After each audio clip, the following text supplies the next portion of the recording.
Hi everyone, my name is Tina. I've been baking with sourdough since 2020, and in 2023 I also launched a sourdough baking blog. On the blog I naturally get a lot of questions about baking bread, about sourdough starter maintenance, but I think the question I get most often is some variation of how to know when your starter is ready to actually make bread with. And I decided to make a video about it because, as always with sourdough, there's no black and white, there's no hard and fast rules, but there are some cues that you can look for that can help you decide if your starter is ready to bake with or not. So on the internet, you might read that your starter is not ready if it doesn't pass the float test, or your starter isn't ready if it doesn't double in volume in 4 to 6 hours. Those are guidelines, I would say, but definitely not rules. If all the other signs are there that your starter is active and ready, I would just ignore the failures of your starter or on some of those internet tests.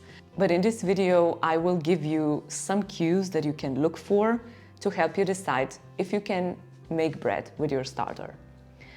So whether you got your starter from a friend, maybe you ordered it online, maybe you made it from scratch, regardless of where you got it, you are probably wondering when can you use it. So the easiest cues you can look for are visual cues. Probably you've heard that before, but an active starter is a bubbly starter. So you will look for bubbles on the surface, and also if you have a glass jar that you store your starter in, which I highly recommend, you will also see the bubbles all around the jar, at the bottom of the jar. Starter really should be bubbly when it's active. The second visual cue that you can look for is if the starter doubles in volume after you feed it. Now, the amount of time it needs to double doesn't matter that much because temperatures in different kitchens vary.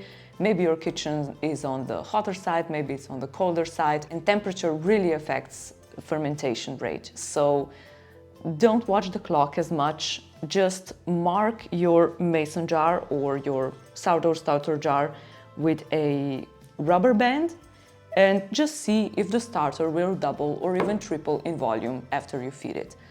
Now, if you have a starter that is very hydrated, so that means you are feeding it with lots of water compared to flour, it can happen that the starter is actually ready to bake with, but it's too runny to hold the bubbles. So the bubbles will pop and naturally the starter won't double because the bubbles will pop and it will, rise a bit and then fall when the bubbles pop, and rise a bit and then fall again. So even doubling in volume is not necessary for all starters for them to be ready to bake with.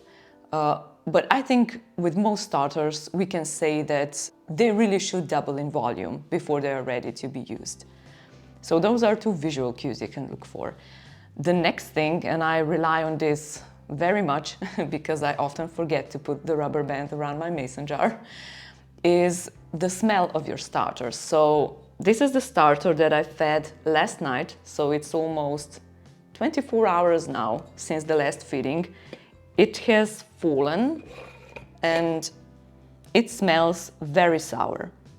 I need to feed it as soon as I finish recording this video. But the thing I want to talk about here is that I often see that people say your starter should smell fruity, really pleasant, kind of yeasty, almost sweet. And in my experience, that's not actually true. Smell is very subjective, so maybe sourdough starter has a very pleasant smell to some people. But for me, it just smells sour.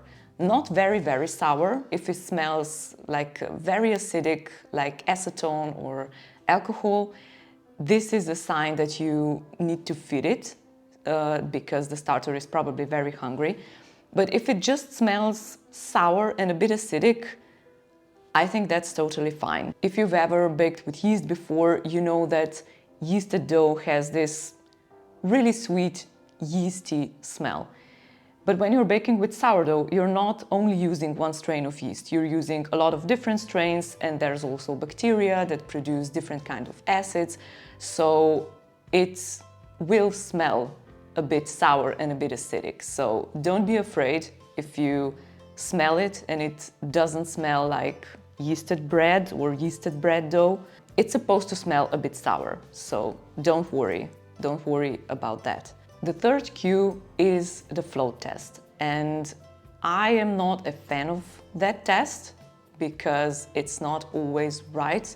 It again depends what kind of starter you have at hand, how hydrated it is, but in most cases it can tell you whether you can use your starter or not. So to do the float test, you fill a glass bowl with some water and you spoon some sourdough starter into that water. If the sourdough starter floats, it's supposed to be ready and active and good to go to bake with. But if it sinks, that's supposed to be the sign that it's not active enough. The thing I don't like about the float test is that, again, some starters that are very hydrated don't hold the bubbles very well. So that means the bubbles pop, the starter becomes heavy, and it sinks to the bottom, even though the bacteria and the yeast and everything in it is actually ready to lift your bread.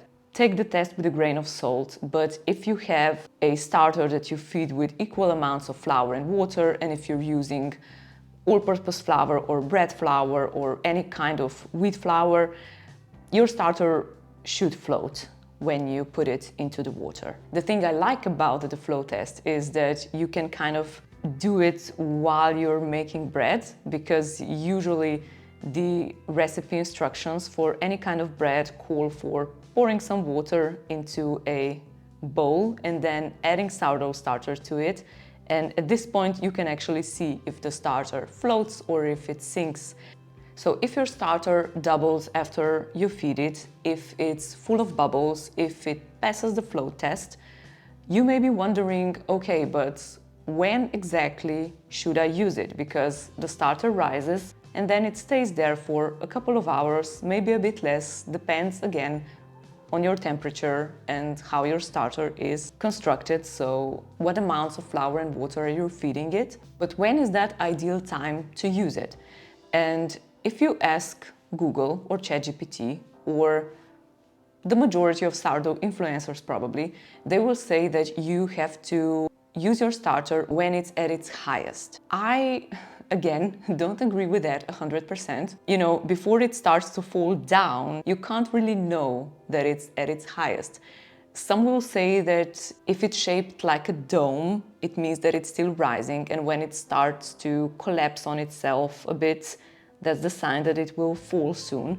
But I think, just to be sure, and that's how I usually bake, I actually wait until it starts falling just a bit and I use it then, because I know that it's fully active and fully fermented by that point. And when you are mixing your sourdough starter into your dough, you are essentially feeding it with flour and water. So you want your starter to be maybe a bit hungry by then.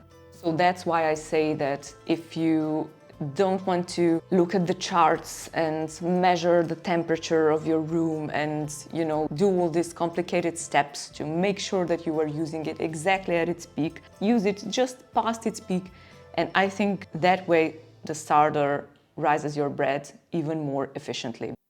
So just to recap, we have two visual cues, the bubbles and the rising. We have the smell, which is sour, and that's completely normal. We have the float test, which is reliable in most cases, and you also have my suggestion not to overthink when the starter is at its peak. Just wait until the peak passes and use it just right after, and that way you're good to go. I'm purposefully not getting into the details of every single cue we talked about, because I think when you're starting with sourdough, too much information can also be overwhelming. And I think what I said in this video is honestly all you need to know. So if you have a recipe picked out and your starter somewhat checks all the boxes that we talked about, I think you can go ahead and use it. If you didn't pick out the recipe yet, I have a great beginner's recipe for sourdough bread.